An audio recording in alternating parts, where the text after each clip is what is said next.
Hello বন্ধুরা, কেমন আছো তোমরা সবাই? তো আবার আমি চলে এসেছি একটা ছোট্ট একটা ভিডিও নিয়ে। তো আজকের ভিডিওতে তো দেখতেই পাচ্ছ আমি করতে চলেছি চিকেন স্টু। হঠাৎ করে মাথায় আসলো কি একটু চিকেন স্টু করি, ঠান্ডাটাও পড়েছে আর আমার কর্তামশাই বেশ কাশি হয়েছে। তো এর জন্য আমি একটু মাংস ছিল ফ্রিজে, তো সেটা বের করে আর বাকি সবজি তো দেখতেই পারছো এসব নিয়ে চিকেন স্টু করছি।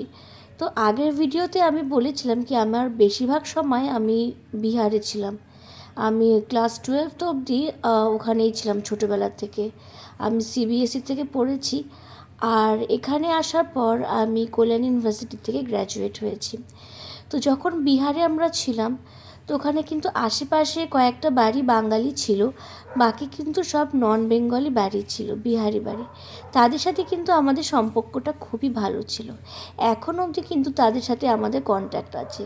ছোটোবেলার দিনগুলো যে কিভাবে চলে গেল বুঝতেই পারছি না। সব কিছু একটা স্বপ্ন বলে মনে হয়। আগেকার সময় যখন আমরা হোমওয়ার্ক কমপ্লিট করতাম তখন আমরা বাড়ির দাদু ঠাকুমাদের কাছ থেকে অনেক গল্প শুনেছি। তো আমায় এখন অবধি আমার সেই গল্পগুলো আমার মনে আছে, আর আমি সব গল্পই কিন্তু আমার বাবুদের সাথে শেয়ার করি। তো ভাবলাম কেননা তোমাদের সাথেও শেয়ার করা যাক।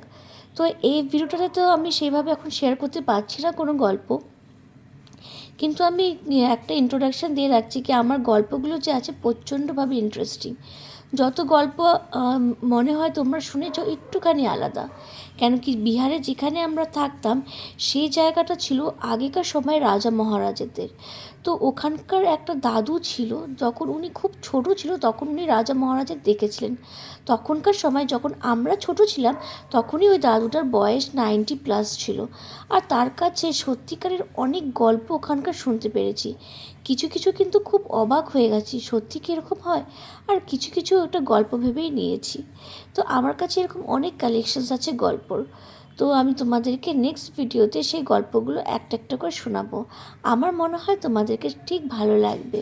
কমেন্টে কিন্তু জানিও আমার এই ছোট্ট ব্লগটা তোমাদের কীরকম লেগেছে। Till then, tata, bye bye, take care.